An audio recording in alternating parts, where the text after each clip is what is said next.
सभी आदरणीय शिक्षक साथियों को प्रणाम। साथियों, जैसे कि आपको पता है, कल हमने सॉल्यूशन 2 डिस्कस किया था। भूगोल के 100 एमसीक्यू करे थे और कल जो हमने भूगोल के 100 एमसीक्यू करे थे, उसी क्रम में ये आज उसका पार्ट 2 है, जिसमें आज भी हम अन्य 100 एमसीक्यू भूगोल के विभिन्न विषयों से संबंधित चर्चा करने वाले हैं। आपकी आशा करते हैं प्रतियोगिता परीक्षा की तैयारी अच्छी चल रही होगी और आप लोग शिक्षक के रूप में जरूर एक दिन नाम कमाएंगे। हमारी सबके आपके साथ बड़ी शुभकामना है। साथियों, अगर आपको हमारा चैनल अच्छा लगता है या हमारे काम करने का तरीका अच्छा लगता है, प्लीज हमारे चैनल को सब्सक्राइब करें, हमारी वीडियो को लाइक करें, उनको शेयर करें और प्लीज उसमें जरूर कमेंट करें। कमेंट करने से हमको मनोबल मिलता है और हमें बताएं कि आप किस प्रकार के टॉपिक के ऊपर पढ़ना चाहते हैं और क्या सुनना चाहते हैं। ठीक है, तो आज हम बात कर रहे हैं 101 क्वेश्चन से लेकर 200 क्वेश्चन के मध्य की। तो यानी कि आज हम 100 क्वेश्चन डिस्कस करेंगे। आपका समय लिए बगैर हम शुरू कर रहे हैं आज का एमसीक्यू, जिसमें 100 क्वेश्चन आंसर सहित एक्सप्लेनेशन सहित आपको हम देंगे। तो शुरू करते हैं। क्वेश्चन नंबर 1 आपकी स्क्रीन में है। एल नीनो है। क्या है एल नीनो? ऑप्शन दिए गए हैं ए बी सी डी। तो एल नीनो जो है सी, गर्म जलधारा है। ठीक है, एल नीनो एक गर्म जलधारा है। आगे बढ़ते हैं। पृथ्वी की उत्पत्ति से संबंधित निहारिका सिद्धांत का प्रतिपादन किसने किया था? तो पृथ्वी से संबंधित निहारिका सिद्धांत का प्रतिपादन लाप्लास महोदय ने किया था, जिसको इंग्लिश में निबुला हाइपोथेसिस भी बोला जाता है। 130 3 वाले क्वेश्चन को देखिए। 103 पृथ्वी के आंतरिक अंतिम महान हिमयुग अस्तित्व में था। पृथ्वी में जो अंतिम महान हिमयुग आया है, हिमयुग जो है पृथ्वी में आते रहे हैं और जो अंतिम हिमयुग जो हमारे मानवता के सामने वो आया था प्लीस्टोसीन काल में। ठीक है, 104 क्वेश्चन देखिए। क्वेश्चन नंबर 104, कौन एक कास्ट स्थलाकृति नहीं है? यानी कि इसमें से कौन सी जो है कास्ट निर्मित भू स्थलाकृति नहीं है? तो हमें पता है कि गर्तिका जो है कास्ट निर्मित स्थलाकृति नहीं है। ऑप्शन बी सही है। गर्तिका जो निर्माण होता है वो नदी के ऊपरी बहाव क्षेत्र में होता है, यानी कि जब नदी युवा अवस्था में होती है, उसकी अपरदन शक्ति अधिक होती है, तो नदी के रास्ते में बहुत सारे चूना पत्थर वाली रॉक्स आ जाती है, जो कि उसके उसके पानी के साथ विलय क्रिया करके घुल जाती है, जिसको इंग्लिश में पोर्ट होल्स बोला जाता है। तो गर्तिकाओं को पोर्ट होल्स बोला जाता है। क्वेश्चन नंबर 105 देखिए। मानसून शब्द सर्वप्रथम किसने इस्तेमाल किया था? मानसून शब्द का सर्वप्रथम इस्तेमाल अरबों ने किया था, अरब भूगोलवेताओं ने किया था। 106 क्वेश्चन देखिए। परिवर्तन प्रकृति का नियम है, यह कथन कथन निम्नलिखित में से किस भूगोलवेता ने दिया? तो 106 का आंसर ए है। हंटिंगटन साहब ने ये सिद्धांत दिया था। क्वेश्चन नंबर 107 देखिए। निम्नलिखित में कौन एक गर्म समुद्री जलधारा है? तो इनमें से कौन सी समुद्री जलधारा है? पूर्वी ऑस्ट्रेलियाई जलधारा एक गर्म जलधारा है। ठीक है, आगे बात करते हैं क्वेश्चन नंबर 108 की। निम्नलिखित में से कौन सी चट्टान परतदार नहीं है? तो इनमें से कौन सी चट्टान जो है परतदार यानी कि सेडिमेंट्री रॉक नहीं है? तो क्वार्टाइज जो है सेडिमेंट्री रॉक नहीं होती है, क्वार्टाइज जो है मेटामॉर्फिक रॉक होती है। ऑप्शन डी सही रहेगा। क्वेश्चन नंबर 109 देखिए, आपकी स्क्रीन में है। चंबल और यमुना के खादरों में किस प्रकार का मृदा अपरदन होता है? तो यानी कि खादर के लिए हम बोलते हैं कई बार उत्खात भूमि भी बोलते हैं। तो याद रहे, खादर लिख देगा या फिर उत्खात भूमि लिखेगा। उत्खात भूमि यानी कि चंबल, जानते हैं ना चंबल? चंबल तो जो खादर है वहां पे नलीदार अपरदन होता है, यानी कि वहां पे गली अपरदन की क्रिया अधिक होती है। तो 109 का आंसर ए है। यमुना नदी और चंबल नदी की खादरों में, खादर एक मैदान होता है, वहां पे आपकी गली इरोशन यानी कि नालीदार अपरदन होता है। अवनालिका अपरदन भी बोला जाता है इसको, अवनालिका अपरदन होता है। ठीक है, क्वेश्चन नंबर 110 देखिए। उत्तराखंड का प्रवेश द्वार है। देखिए, उत्तराखंड का प्रवेश द्वार काठगोदाम को यहाँ पे नहीं लिया गया है, काशीपुर को भी नहीं लिया गया है। क्यों काठगोदाम को इसलिए नहीं लिया गया है कि वो काफी अंदर तक है। उससे पहले अगर आप यूपी की तरफ से आगे बढ़ रहे हैं तो रामपुर और आपका और भी अन्य सारे नगर आते हैं, हल्द्वानी इत्यादि। ना ही यहाँ पे काशीपुर को माना गया है, यहाँ पे देहरादून को माना गया है, जो यूपी बॉर्डर के ज्यादा नजदीक है। देहरादून, अगर आप असरौड़ी से अंदर एंटर कर रहे हैं तो देहरादून यहाँ पे सही उत्तर है। उत्तराखंड का जो द्वार है यहाँ पे देहरादून है। वैसे उत्तराखंड का प्रवेश द्वार कोटद्वार को भी माना जाता है, और ठीक है, तो कोटद्वार को भी उत्तराखंड का प्रवेश द्वार बोला जाता है कई बार। क्वेश्चन नंबर 111 देखिए। डीबीएसएस का तात्पर्य किससे है?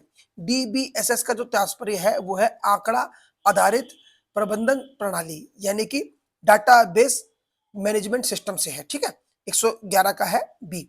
112 का आंसर देखिए, विश्व में कपास का सर्वाधिक उत्पादक करने वाला देश कौन सा है? तो विश्व में जो है कपास का सबसे बड़ा उत्पादक जो है इस समय चीन है, जिसने भारत को भी बीट कर दिया है 112 का। 113 क्वेश्चन का आंसर देखिए, निम्नलिखित में से किस वर्ष में इलाहाबाद में नैनी के मध्य वायु सेवा प्रारंभ हुई थी? तो इलाहाबाद और नैनी के मध्य जो वायु सेवा जो शुरू हुई थी वो 1911 में हुई थी, याद रहेगा।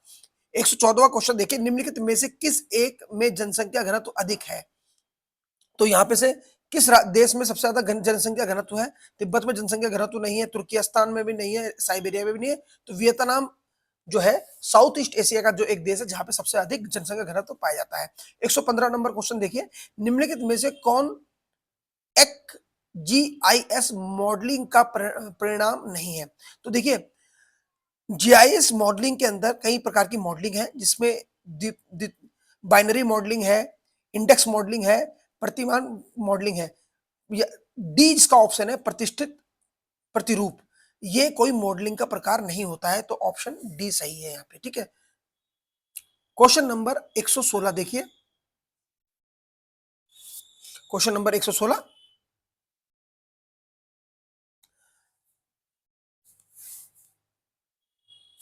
माफ कीजिएगा,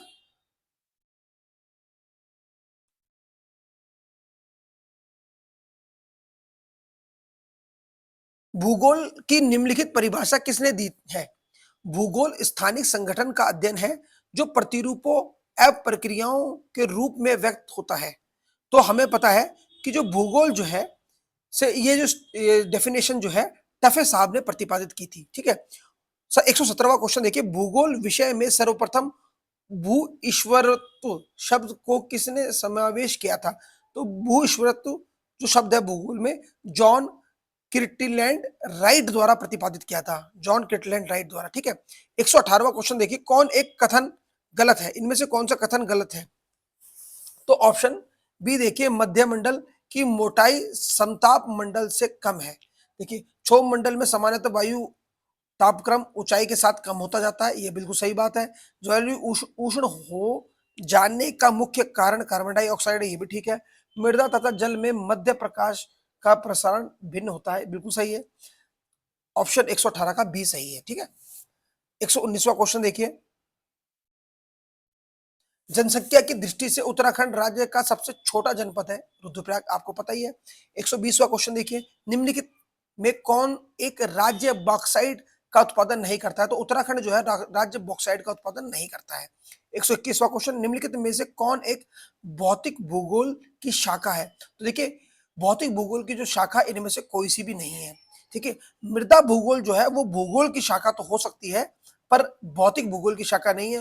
भौतिक भूगोल की डिफाइन शाखा है, आपको पता है, उसमें आप भूआकृति विज्ञान, जलवायु विज्ञान, जलमंडल विज्ञान और जैव विज्ञान इनको लेते हैं, तो इसमें आंसर डी होगा, ठीक है।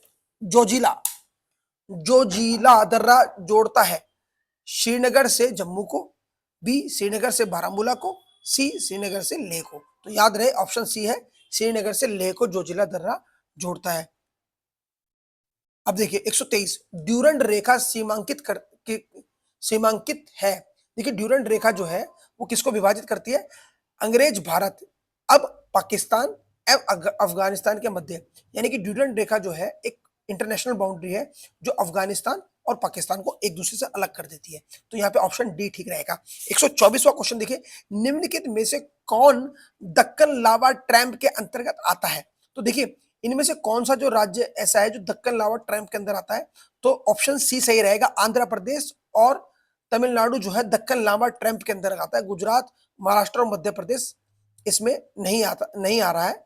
आंध्र प्रदेश और तमिलनाडु को दक्कन लावा ट्रैम्प के अंदर लिया गया है, यानी कि वह हिस्सा जहां पे जो है ज्वालामुखी उद्गार द्वारा, मूल रूप से दरारी उद्गार द्वारा लावा का प्रसार फैला होता, दरारी उद्गार द्वारा, ठीक है, आंध्र प्रदेश और तमिलनाडु।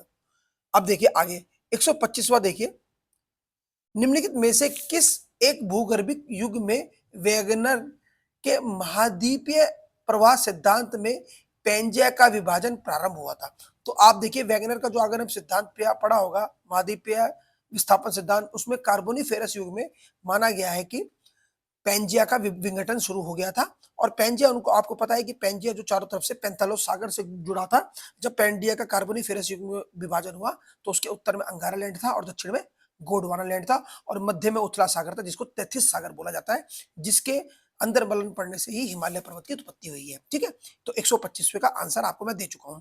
126वें का आंसर देखिए, निम्नलिखित पदों में से किस एक का संबंध प्लेट विवर्तित सिद्धांत से नहीं है? तो इसमें से कौन सा शब्द जो है जिसका प्लेट विवर्तित शब्द से संबंध नहीं है? चुंबक तो है, यानी कि मैग्नेटिक एविडेंस भी यूज करते हैं हम, जिसको हम पूरा चुंबकीय प्रमाण बोलते हैं। बी, सागर नितल प्रसरण यानी कि सी फ्लोर स्प्रेडिंग का भी हम यूज करते हैं, प्रत्यावर्तन का भी हम यूज करते हैं। इसमें केवल उत्प्लवन का बल यानी कि फोर्स ऑफ बुओयंसी को हम काउंट नहीं करते हैं, यूज नहीं करते हैं इस थ्योरी को हम हमारे प्लेट टेक्टोनिक सिद्धांत में, तो ऑप्शन सी सही रहेगा। 127 देखिए, गोंडवाना काल की चट्टान ने किस नदी घाटी में पाई जाती है? तो हमको याद रखना है कि गोंडवाना काल की जो चट्टानें हैं हमें महानदी घाटी में पाई जाती है, ऑप्शन सी सही रहेगा। 128 देखिए, निम्न निम्न में से कौन हिमजलीय निक्षेप से बनी भू आकृति नहीं है? तो देखिए, हिमजल यानी कि हिमोट या फिर ग्लेशियर डिपॉजिट से बनी हुई स्थलाकृतियां, हिमानी निक्षेप से बनी हुई स्थलाकृतियां, कैटिल, एस्कर, केम, ये तीनों ही हिमानी द्वारा निर्मित होती हैं। केवल हॉर्न जो होती है ये हिमानी के आपर्दन कार्य द्वारा निर्मित होती है, ना कि निक्षेपण कार्य द्वारा। ठीक है, 129वां क्वेश्चन देखिए, जननांकीय संकरण सिद्धांत प्रतिपादित किया था? हमको पता है कि जननांकीय संक्रमण सिद्धांत थॉमसन एंड नोटिस्टाइन महोदय द्वारा प्रतिपादित किया गया था, तो ऑप्शन सी सही रहेगा। 130वां क्वेश्चन देखिए, निम्नलिखित में से कौन सा एक कथन सही है? ठीक है, कथन ए देखिए, वृष्टि छाया प्रदेश पश्चिमी घाट के पूर्व में स्थित है। पहला ही कथन बिल्कुल ठीक है।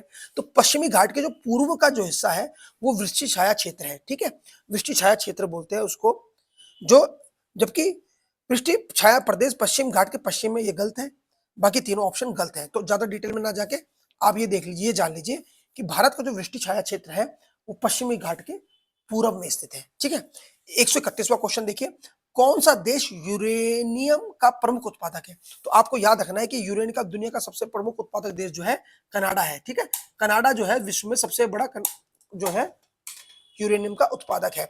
उसके बाद देखिए, डब्ल्यू क्रिस्टॉलर के केंद्रीय स्थान सिद्धांत K7 एंड K4 इंगित करता है। देखिए, वॉल्टर क्रिस्टॉलर साहब ने जो सेंट्रल प्लेस थ्योरी दी थी यानी केंद्रीय स्थान सिद्धांत दिया था, उन्होंने अपने सिद्धांत में 3 नियम दिए थे, K3 का नियम, K4 का नियम और K7 का नियम। तो K7 का नियम जो था वो प्रशासनिक नियम था और K4 का जो नियम था वो था यातायात का नियम, जबकि K3 का जो नियम था वो बाजार का नियम था। K3 का नियम याद रहे, बाजार का नियम था। तो उन्होंने बाजार नियम, यातायात नियम और प्रशासनिक नियम को परिभाषित किया था अपने उसमें। तो K7 और K4 यहाँ पे सी ऑप्शन में परिलक्षित हो रहा है, तो यहाँ पे आंसर रहेगा सी आंसर। ठीक है, 133वां क्वेश्चन देखिए, 133वां, नगरीय वृद्धि का सकेंद्रीय पेटी सिद्धांत द्वारा प्रतिपादित किया गया था। तो नगरीय वृद्धि का सकेंद्रीय पेटी सिद्धांत जो है E.W. बर्गेस साहब द्वारा प्रकाशित किया गया था। यहाँ पे ऑप्शन सी सही रहेगा। 134वां क्वेश्चन देखिए, नगरों के कार्यात्मक वर्गीकरण हेतु H.J. नेल्सन द्वारा किए किस विधि का प्रयोग किया गया है? तो नगरों के कार्यात्मक यानी कि फंक्शनल क्लासिफिकेशन ऑफ टाउन या सिटी का जो वर्गीकरण नेल्सन साहब ने जो दिया था, उसमें उन्होंने प्रमाणिक विचलन विधि का प्रयोग किया था। किसका प्रयोग किया था? प्रमाणिक विचलन विधि का प्रयोग किया था। अब देखिए, नगर जो होते हैं, जैसे मनुष्य हर मनुष्य हर प्रकार का काम नहीं करता, कोई बढ़ई है, कोई ड्राइवर है, कोई टीचर है, कोई इंजीनियर है, कोई डॉक्टर है। इसी प्रकार से नगर भी हमको सेवाएं देते हैं। जैसे कि हरिद्वार हमारा धार्मिक नगरी है, तो देहरादून हमारी प्रशासनिक नगरी है। इसी प्रकार से कोटद्वार हमारी ट्रांसपोर्ट नगरी है, जो ट्रांसपोर्ट इत्यादि के लिए, जहां से हम विभिन्न इलाकों के लिए ट्रांसपोर्ट पकड़ते हैं। इसी प्रकार से हम सतपुली जैसे हो गया, सतपुली भी एक ट्रांसपोर्ट केंद्र है। तो इसी प्रकार से भारत के अलग अलग नगर जो है, कोई औद्योगिक केंद्र है तो कोई खनन केंद्र है, तो हर नगर अपने कार्यात्मक विशेषता के लिए जाना जाता है। ठीक है, 135वां क्वेश्चन देखिए, निम्न में से कौन सी नदी भूमध्य रेखा को 2 बार काटती है? तो देखिए, भूमध्य रेखा को अफ्रीका महाद्वीप की जायरे नदी काटती है। कौन सी? जायरे नदी जो है भूमध्य रेखा को 2 बार काटती है। 136वां क्वेश्चन देखिए, फेजेंडा संबंधित है? देखिए फेजेंडा जो है ब्राजील के कॉफी उत्पादन क्षेत्रों को बोला जाता है। ठीक है, क्या फेजेंडा किसको बोला जाता है? ब्राजील के कॉफी उत्पादन क्षेत्र को फेजेंडा बोला जाता है। ऑप्शन बी सही रहेगा, कॉफी उत्पादन क्षेत्र।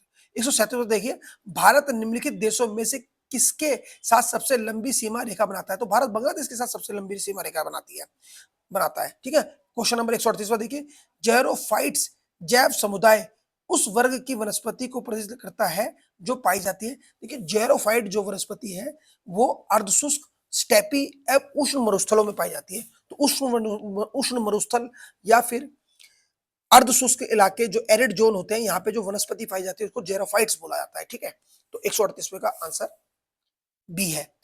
129वां देखिए, निम्नलिखित में से कौन एक क्षेत्र प्राचीनतम कृषि का पालने के रूप में जाना जाता है? तो कौन सा क्षेत्र प्राचीनतम कृषि का पालना है? तो भूमध्य सागरीय प्रदेश जो है प्राचीनतम कृषि का पालना है, जहां पे हमें मानव के पहले पहले के खेती के प्रमाण मिलते हैं। तो इसीलिए इसको प्राचीन खेती का वो माना जाता है, पालना। क्योंकि हमें पता है कि दुनिया में सबसे पहले जो खेती करना शुरू हुआ था मनुष्य ने फर्टाइल क्रेसेंट में की थी। कहाँ की थी? फर्टाइल क्रेसेंट जो है मेसोपोटामिया से संबंधित है। फर्टाइल क्रेसेंट जो है यूफ्रेटिस और टिग्रिस नदी, जिसको हम दजला और फरात नदियां भी कहते हैं, उससे संबंधित है। तो यूफ्रेटिस और टिग्रिस नदी, जिसको हिंदी भाषा में दजला और फरात नदी कहा जाता है, ये शुरू होती है हमारा ईरान, इराक और आगे जाके जॉर्डन से होते हुए ये इजराइल को पार करते हुए भूमध्य रेखा को टच करती है और मिस्र की सभ्यता इसके छोर में स्थित है। तो याद रहे कि निम्नलिखित में से प्राचीनतम कृषि का पालना इसीलिए भूमध्य सागरीय प्रदेश को बोला जाता है। ये भूमध्य सागरीय प्रदेश मुख्य रूप से अफ्रीका से संलग्नित प्रदेश है। ठीक है, 140वां क्वेश्चन देखिए।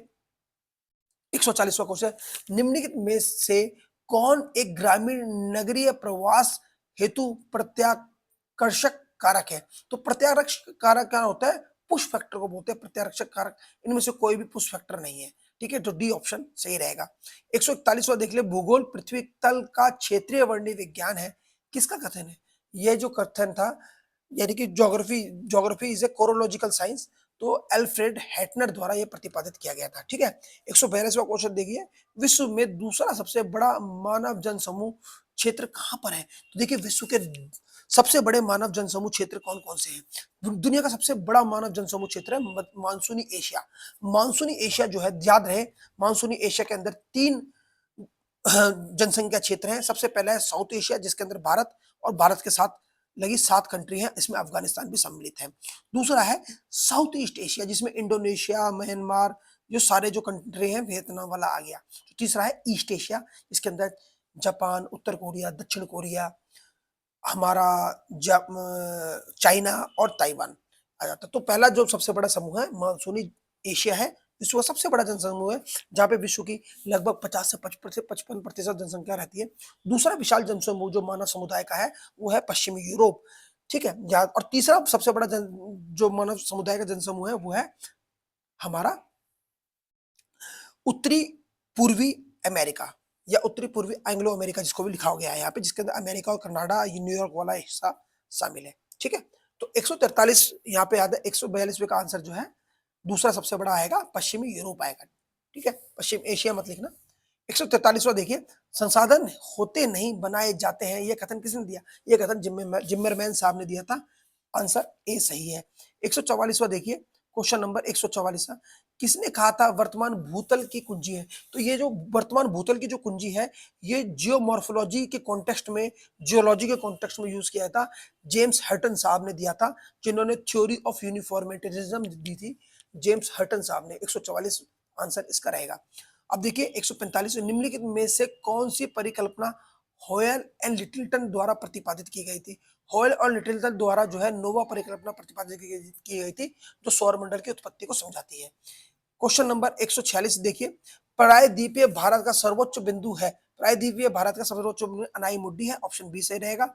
147 देखिए, अति वन वलन की क्रिया से होता है। अति वलन की क्रिया, जब वलन ज्यादा होते हैं, फोल्डिंग ज्यादा होती है, तो नेपे का निर्माण होता है, नेपे उच्चवच का निर्माण होता है। 148वां, भारत में सुंदरवन किस वनस्पति प्रदेशों में पाए जाते हैं? तो भारत में सुंदरवन जो है ज्वारीय वन है, जो कि ज्वारीय प्रदेशों में पाए जाते हैं। इसका सी ऑप्शन सही रहेगा। 139वां देखिए, गोविंद सागर जल जलाशय का नाम है जो निम्नलिखित में से एक से संबंधित है। तो गोविंद सागर बांध जो है वो है जलाशय, वो भाखड़ा बांध के ऊपर बना हुआ है। 150वां क्वेश्चन देखिए, उत्तराखंड राज्य की कौन सी पर्वत श्रेणी उत्तराखंड का पामीर कहलाती है? तो उत्तराखंड का पामीर जो है दूधातोली पर्वत कहलाती है। दूधातोली ये जो कुमाऊं में अल्मोड़ा, पौड़ी और चमोली 3 जिलों से के बीच में स्थित है। 151 देखिए, उष्मीय विषुवत रेखा पाई जाती है। उष्मीय विषुवत रेखा के थोड़े से उत्तर में पाई जाती है, जिसको तापीय विषुवत रेखा भी बोलते हैं, थर्मल इक्वेटर भी बोला जाता है। इसका ऑप्शन ए सही रहेगा। 152 देखिए, उत्तरी गोलार्ध में निम्न वायुदाब के चारों तरफ पवनों की दिशा होगी। देखिए, उत्तरी गोलार्ध में निम्न दाब भी बन सकता है और उच्च दाब भी बन सकता है। अगर उत्तरी गोलार्ध में उच्च दाब बन रहा है तो जो पवनों की दिशा है वो घड़ी के सापेक्ष होगी, परंतु अगर उत्तरी गोलार्ध में निम्न दाब केंद्र में बन रहा है तो वायुदाब केंद्र में बन रहा है तो जो वायु की जो गति है घड़ी की सुइयों के विपरीत होती है। याद रहे, अगर उत्तरी गोलार्ध में केंद्र में उच्च दाब है तो वायु की जो दशा है, वायु की जो दिशा है वो घड़ी की सुई के सापेक्ष होगी। अपितु अगर केंद्र में निम्न वायुदाब है उत्तरी गोलार्ध में तो घड़ी की सुई के विपरीत होगी। बड़ा ध्यान से समझ लीजिए, ठीक है। तो उत्तरी गोलार्ध में दोनों कंडीशन हो सकती है, उच्च वायुदाब और निम्न वायुदाब, और दोनों ही कंडीशन में पवन की दिशा पलट जाती है, ठीक है। 153वां देख लीजिए, संगठन समाचयन सिद्धांत निम्नलिखित में से किस एक से संबंधित है? तो ये किससे संबंधित है? वर्षण से संबंधित है। किससे? वर्षण से, प्रिसिपिटेशन से। 154 हिमालय पर्वत के साथ भारतीय प्लेट की सीमा किस तरह की प्लेट सीमा है? तो भारतीय प्लेट की सीमा जो है महाद्वीप से महाद्वीप को अभिसरण को दिखाती है। 155 देखिए, जनसंख्या की दृष्टि से उत्तराखंड का सबसे बड़ा जनजातीय समूह कौन सा है? जनसंख्या की दृष्टि से उत्तराखंड का सबसे बड़ा जनजातीय समूह जौनसारी है। 156 देखिए, जलवायु वनस्पति का सही मानदंड है, किसने कहा था? ये कोपेन साहब ने किया था। 156 का आंसर सही है। 157 देखिए, विरल संसाधन में निम्नलिखित में से कौन सा तत्व शामिल नहीं है? विरल संसाधनों में सोना विरल है, चांदी विरल है और प्लेटिनियम विरल है। प्रकृति गैस प्रचुर मात्रा में पाई जाती है, ठीक है। 157 का भी है। 158 देखिए, निम्नलिखित में से कौन से भारतीय राज्य में सर्वाधिक सड़क लंबाई है? तो भारतीय राज्य में महाराष्ट्र में सर्वाधिक सड़कों की लंबाई पाई जाती है। आज के समय में देखिए, ये आंसर जो है 2021 का है। आज के समय में 2025 में नए डाटा आ गए होंगे, तो उसमें देख लीजिएगा सबसे लंबी सड़कें भारत में कहाँ पे पाई जाती हैं, और उसमें भी देख लीजिएगा हाईवे, नेशनल हाईवे किस राज्य में सबसे अधिक है और स्टेट हाईवे किस राज्य में सबसे अधिक है। इसमें भी डिफरेंशिएट करना जरूरी है। ये थोड़ा गोलमोल क्वेश्चन था, इसके बारे में मैं हिमालय ज्योग्राफी आपको बता रहा है, ठीक है। जिस प्रकार का क्वेश्चन उस प्रकार का आंसर हमने यहाँ पे मार्क किया है, महाराष्ट्र। 159 देखिए, उस यूनानी भूगोलवेत्ता को चिन्हित कीजिए जो पुस्तकालय अध्यक्ष था, वह नील नदी के करीब कर्क रेखा पर साइना पर उपयोग किया था। तो साइने पर कर्क रेखा को, साइने स्थान का जो परिपेक प्रक्षेप को नापने वाले विद्वान थे इरिटोस्थेनिस, जिन्होंने भूगोल शब्द का उपयोग किया। तो इरिटोस्थेनिस भूगोल के पिता भी थे, तो ऑप्शन डी सही रहेगा। 160 देखिए, भूमध्य रेखा व कटिबंधों पर समान लंबाई रखने वाले सही आकार प्रक्षेप को चिन्हित कीजिए। तो भूमध्य रेखा व कटिबंधों, मध्य शीत कटिबंध, उष्ण कटिबंध, विभिन्न कटिबंधों में समान लंबाई रखने वाले प्रक्षेप का नाम जो है मर्केटर प्रक्षेप है, ठीक है। मर्केटर प्रोजेक्शन भी बोला जाता है इसको। 161वां क्वेश्चन देखिए, निम्नलिखित में से कौन सी विशेषता सघन कृषि के लिए सबसे उपयुक्त है? तो इसका ऑप्शन सी सही है, अधिक उपज दर, ठीक है। 162वां, ए वेबर के अनुसार उद्योग का अवस्थापन मुख्य निर्धारित होता है किससे? परिवहन मूल्य से होता है। ऑप्शन सी सही रहेगा। 163 देखिए, सिरोको हवा के संदर्भ में निम्नलिखित में से कौन एक सुमेलित नहीं है?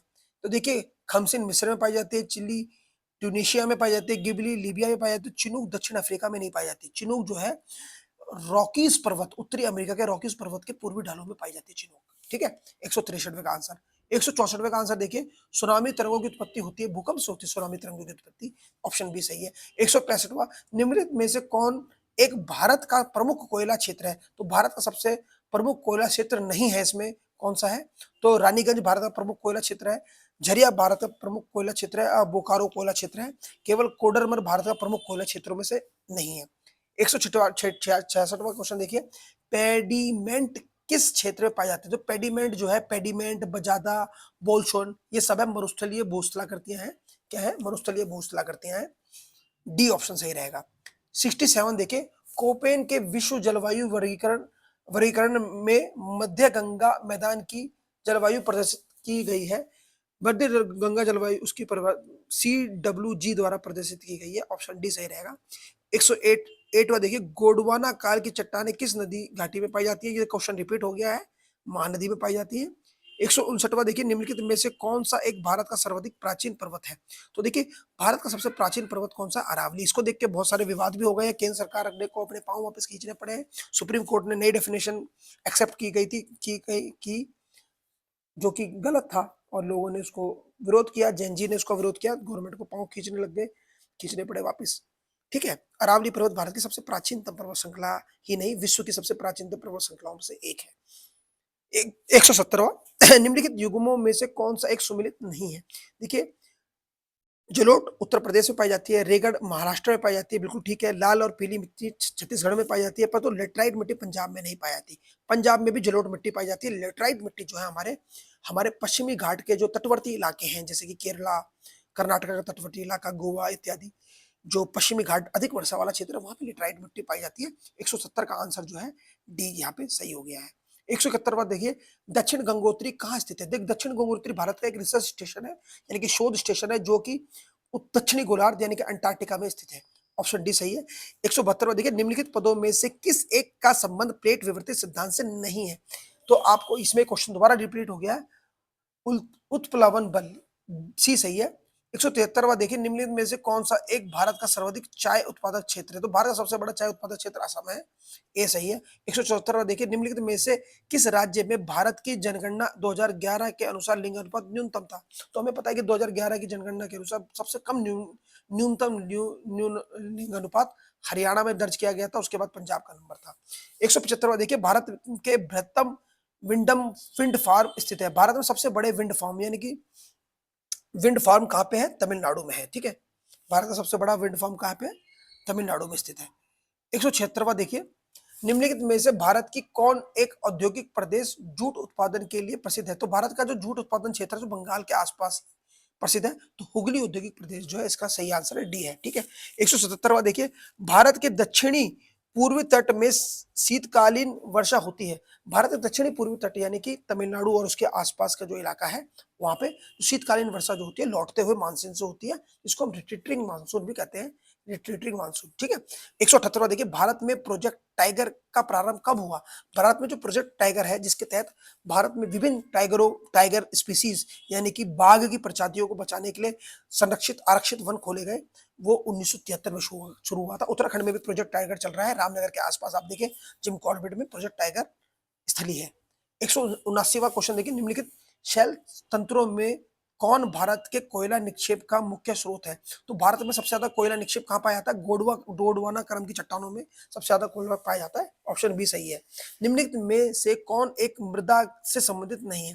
तो खादर एक प्रकार की मृदा है, बांगर भी मृदा है, रेहा भी मृदा है, वेट्स कोई मृदा नहीं होती है। 180 का आंसर डी है। 181 देखिए, 181 निम्नलिखित में से कौन सा एक खनिज तेल क्षेत्र नहीं है? तो धनबाद जो है कोई खनिज तेल नहीं क्षेत्र नहीं है। अंकलेश्वर, बम्बे हाई और डिगबोई में तेल निकाला जाता है। धनबाद जो है खनन क्षेत्र है। 182 देखिए, निम्नलिखित में से भारत में कौन सी पर्वत श्रृंखला नवीनतम है? तो भारत में शिवालिक पर्वत जो है सबसे नवीनतम है। सबसे पुराने जो पर्वत भारत में है वो है ट्रांस हिमालय, उसके बाद है ग्रेट हिमालय जिसको उच्च हिमालय, फिर उसके बाद है लघु हिमालय, और सबसे जो बाद में बना था वो बना था शिवालिक हिमालय। देखिए, भारत में नदियों की लंबाई, 183वां क्वेश्चन देखिए, लंबाई के अनुसार निम्नलिखित नदियों का सही क्रम है, बी है, गोदावरी, कृष्णा, यमुना, कावेरी। गोदावरी 100 मैंने लिखी हुई है लंबाई 1465 kilometre, Krishna 1400, Yamuna 1376 and Kaveri 800 kilometre. ठीक है, 184वां देखिए, Tata ion and steel company Bharat कि किस राज्य में स्थित है? तो ये भारत के झारखंड राज्य में स्थित है। 20 आंसर सही है। गढ़वाल हिमालय में मुख्य सीमांत भ्रंश यानी कि मेन बाउंड्री थ्रस्ट, या इसको कई बार मेन बाउंड्री फॉल्ट भी बोला जाता है, जो कि शिवालिक पर्वत और मध्य हिमालय या लघु हिमालय को अलग कर देती है। ये देहरादून जनपद के राजपुर से होकर गुजरती है। तो आंसर इसका ए सही है। देहरादून जनपद के चक्राता से नहीं, राजपुर से होकर गुजरती है। ऑप्शन ए सही है। 186वां देखिए, उत्तराखंड में इंद्रप्रयाग जाना जाता है। तो उत्तराखंड का जो इंद्रप्रयाग है, इसको टिहरी को भी हम उत्तराखंड का इंद्रप्रयाग बोलते हैं। टिहरी को इंद्रप्रयाग भी बोला जाता है। क्वेश्चन देखिए 187वां, उत्तराखंड के दूसरा सर्वोच्च पर्वत शिखर कौन सा है? उत्तराखंड का जो सबसे बड़ा बड़ा शिखर है वो है नंदा देवी पश्चिम है, जिसकी ऊंचाई 8,716 मीटर है। नंदा देवी पूर्व दो शिखरों की जोड़ी है हमारी, जो नंदा देवी माता है उसकी दो जोड़ी है, याद करें माता। तो उसमें 7,433, तो पूरब जो है 7,433 मीटर ऊंचा है नंदा देवी पर्वत शिखर, और जो पश्चिम है वो ज्यादा ऊंचा है 7,816। उत्तराखंड के लोगों की अकूत आस्थाएं मां नंदा देवी से जुड़ी हुई है। ठीक है, तो आप इसी प्रकार से आगे बढ़ते रहें, हमारी शुभकामना आपके साथ है। 188वां क्वेश्चन देखिए, भौगोलिक सूचना प्रणाली जीआईएस का अध्ययन प्रारंभ हुआ था। तो भौगोलिक सूचना प्रणाली का अध्ययन जो स्टार्ट हुआ था वो 1962 में हुआ था मित्रों, याद रहे। Canada geographical information society was initiate in 1962।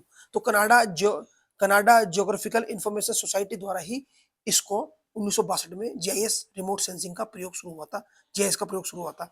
159वां question, 90वां question देखिए, अमेरिकन विद्वान E.W. जिम्मरमैन ने अपनी पुस्तक या प्रसिद्ध पुस्तक वर्ल्ड रिसोर्सेज एंड इंडस्ट्रीज का लेखन किस वर्ष किया था? तो वो किया था 1933 में किया था। आंसर बी सही है। 190वां देखिए, कश्मीर हिमालय के निम्नांकित स्थानों को उत्तर से दक्षिण में रखिए। तो कश्मीर हिमालय का सबसे उत्तर से दक्षिण का जो स्थान है उसके लिए ऑप्शन सी सही है। पहले है गिलगित, फिर है कारगिल, उसके बाद आता है श्रीनगर और सबसे नीचे आता है बनिहाल। बनिहाल जो है भारत को श्रीनगर से और कश्मीर से जोड़ता है। तो ऑप्शन सी सही रहेगा। 191 देखिए, भारत की निम्नलिखित परिभाषा किसने दी थी? भूगोल की निम्नलिखित परिभाषा किसने दी थी, माफ कीजिएगा। भूगोल स्थानिक संगठन का अध्ययन है जो प्रतिरूपों एवं प्रक्रियाओं के रूप में व्यक्त होता है। रिपीट हो गया है क्वेश्चन, टफे द्वारा ये दी गई थी परिभाषा, हम पहले डिस्कस हो चुके हैं। क्वेश्चन नंबर 192, निम्नलिखित में से कौन एक जनजातीय उत्तराखंड से संबंधित है? तो इसमें से बनरौत जो है, बनरौत जिसको हम थारू के नाम से भी जानते हैं, थारू के नाम से भी जानते हैं, वो उत्तराखंड से संबंधित है। बनरौत या बनरावत भी बोलते हैं इसको। तो ये एक जनजाति है जो उत्तराखंड से संबंधित है। संथाल जो है झारखंड में पाए जाते हैं, और नागा जो है हमारे नागालैंड में, और टोडा जो जनजाति के लोग हैं अलग, टोडा जो है हमारे अंडमान निकोबार में। अब देखिए 193 क्वेश्चन देखिए, नगरीय ग्राम प्राय पाए जाते हैं। देखिए नगरीय ग्राम, सिटी विलेज कहाँ पाए जाते हैं? सिटी विलेज हमारे को मुख्य रूप से जो है भारत में पाए जाते हैं, और ये चीन में ही मिलते हैं। सिटी के बीच में जब कोई गांव होता है तो उसको धीरे धीरे वो नगरीय बस्ती से गिर जाता है, तो वो आ जाते हैं। 194 देखिए, निम्नलिखित में से कौन सी जीआईएस मॉडलिंग का परिणाम नहीं है? देखिए ये क्वेश्चन भी दोबारा रिपीट हो गया है, इसका ऑप्शन डी है। 195, निम्नलिखित में से कौन एक चिन्ह आंकड़ों को नहीं दर्शाता है? तो देखिए निम्नलिखित में से कौन से जो चिन्ह है मानचित्र पर या फिर भूपत्रक पर या फिर टोपोशीट में आंकड़ों को दिखाते हैं? तो देखिए स्थानिक ऊंचाई जो है, किसी स्थान की ऊंचाई दिखाती है, ये भी एक आंकड़ा है। तलीय चिन्ह यानी कि बेस लेवल से ऊंचाई, तलीय चिन्ह भी दिखाता है। समुच्च रेखा भी हमको किसी स्थान के समान ऊंचाई वाले मानों को दिखाती है। त्रिभुज स्टेशन जो है हमको मानचित्र पर किसी प्रकार की डेटा को दिखाता नहीं है, केवल ये बताता है कि त्रिभुज स्थान वहां बनाया जाता है टोपोशीट में जहां से हम सर्वे करते हैं, जहां से हम सर्वे करना शुरू करते हैं, उसको स्टेशन जो होता है उसको हम सर्वेइंग स्टेशन के रूप में भी जानते हैं। ठीक है। 196 देखिए, निम्नलिखित में से किस एक को भारत की जनगणना 2011 में नगरों की परिभाषा के लिए उपयोग किया गया था? तो 1911 की जनगणना में जनसंख्या घनत्व को नगरों की परिभाषा के लिए उपयोग किया गया था। आपको बता दूं, नगरों की परिभाषा जो होती है 4 तत्वों पर आधारित होती है। कोई भी नगर, नगरीय बस्ती और ग्रामीण बस्तियों का जो फर्क होता है 4 तत्वों के आधार पर होता है। जिस बस्ती में न्यूनतम 5000 जनसंख्या पाई जाए, जिस बस्ती में प्रति व्यक्ति जो घनत्व है 4000 वर्ग किलोमीटर, 400 व्यक्ति प्रति वर्ग किलोमीटर पाए जाए। तीसरा 75% पुरुष जनसंख्या आकृषि कार्यों में हो, और चौथा जहाँ पे छावनी क्षेत्र, कंटोनमेंट, नोटिफाइड एरिया या फिर नगर निगम हो, वो क्षेत्र नगरीय क्षेत्र होता है। तो जनसंख्या घनत्व भी इसमें एक उपयोग किया गया था। क्वेश्चन नंबर 197, निम्नलिखित में से कौन एक मृदा परिच्छेदिका के संस्तर को प्रदर्शित नहीं करता है? तो सॉइल प्रोफाइल को OCR तीनों परिलक्षित करते हैं। सॉइल प्रोफाइल में एम शब्द का प्रयोग नहीं किया जाता, तो 197 का ऑप्शन डी सही है। 198 देखिए, भारत का सबसे बड़ा कोयला क्षेत्र कौन सा है? झरिया है। प्यारे दोस्तों, अगर आपने हमारे चैनल को लाइक सब्सक्राइब नहीं किया है और हमारी वीडियो में कमेंट नहीं किया है, तो कृपया हमारे चैनल को लाइक सब्सक्राइब करें, इस वीडियो को ज़्यादा से ज़्यादा शेयर करें और हमें अपना आशीर्वाद हमको दें, क्योंकि हम बड़े मेहनत से आपके क्वेश्चन बनाते हैं और आपके लिए प्रयास कर रहे हैं कि आप अपने जो इस प्रतियोगिता परीक्षा में जरूर सफल हो और आगे आपका भविष्य उज्जवल हो। क्वेश्चन नंबर 199 देख लेते हैं। रेगिस्तानी क्षेत्रों में मकानों के प्रकार एवं उनकी निर्माण सामग्री का सही विवरण किसने प्रस्तुत किया था? तो इब्न बतूता साहब ने ही रेगिस्तान क्षेत्रों में निर्माण सामग्री का अध्ययन अच्छे से किया था और ग्रहों के प्रकारों का अध्ययन किया था। इब्न बतूता एक अरब भूगोलवेत्ता थे। आखिरी क्वेश्चन है 200वां। सर्वप्रथम शब्दावली प्लेट किसने प्रयुक्त की थी? तो प्लेट शब्द का प्रयोग सबसे पहले जियोलॉजी में टूजो विल्सन साहब ने किया था। ठीक है, तो टूजो विल्सन आंसर सही है, सी है। प्यारे दोस्तों, इस चैनल में जरूर इस चैनल को सब्सक्राइब करें और हम आपको हमारी वीडियो पसंद आई तो प्लीज इसमें कमेंट जरूर करें। आज के लिए इतना ही, धन्यवाद, नमस्कार। कल एक मिलते हैं, कल नए MCQ के साथ मिलते हैं। कल की वीडियो का लिए हमारा इंतजार कीजिए। धन्यवाद, नमस्कार।